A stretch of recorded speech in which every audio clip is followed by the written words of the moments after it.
I wonder why we can't be leaders and role models and also sexual people. That's definitely a bizarre issue.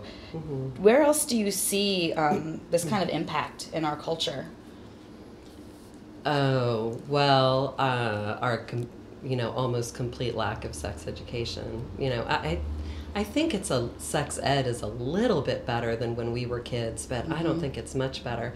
I was just talking to somebody who grew up in Europe, and she said that she had sex education every year in school, starting in second or third grade. They were drawing body parts and organs and doing anatomy and whatever, age appropriate kind of stuff. But every year, and she said they got so much sex ed that it became boring and mundane. They were just like, okay, yeah, we know all of this. In the United States, you get, very limited sex ed, and we never get to that point where we're just like, yeah, all right, sexuality, normal, we're over it. It's always still completely titillating here because, we don't ever get to that point where this is just normal and you can talk about it and it's natural and healthy and everybody does it and it's a part of a healthy life, Absolutely. Our sex lives. I think of American sexual cultural development as about at the level of a 13-year-old boy. We have a tremendous amount of talk about sex and sexual imagery and objectification of women in the media, but we don't really have a lot of solid information. It's weird. And there's a real titillation really factor.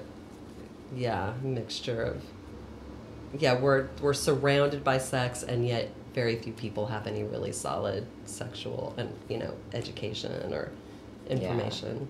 It was not so long ago that teachers had to sign contracts saying that they wouldn't dance in public, they wouldn't drink in public, they wouldn't smoke in public, and basically they had to be virgins because once you got married, you had to quit teaching. So the only women teaching were single women who presumably had not had sex yet because it was illegal back then to even have sex to someone you weren't married to.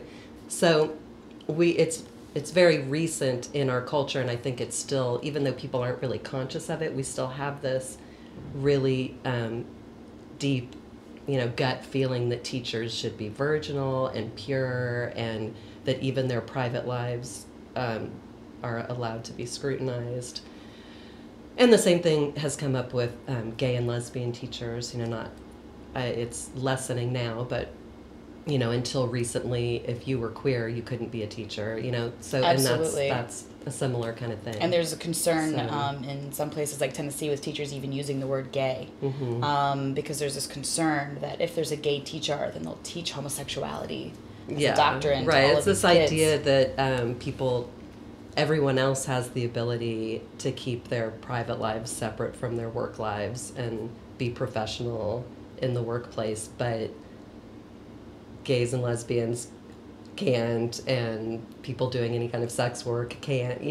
There's this assumption that we're all perverts and have no boundaries and are unable to compartmentalize. Absolutely. I work in child custody cases with people who are sex workers or who are polyamorous, or kinky, and may have non-traditional families.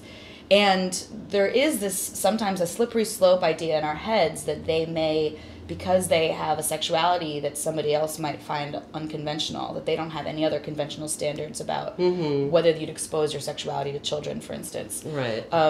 And it does seem like with teachers there's been this push for them to be really chaste. I think also with other kinds of role models, with our political leaders, for instance, or with anybody who's in the public eye, we have this idea that to be a role model, you have to be completely neutered.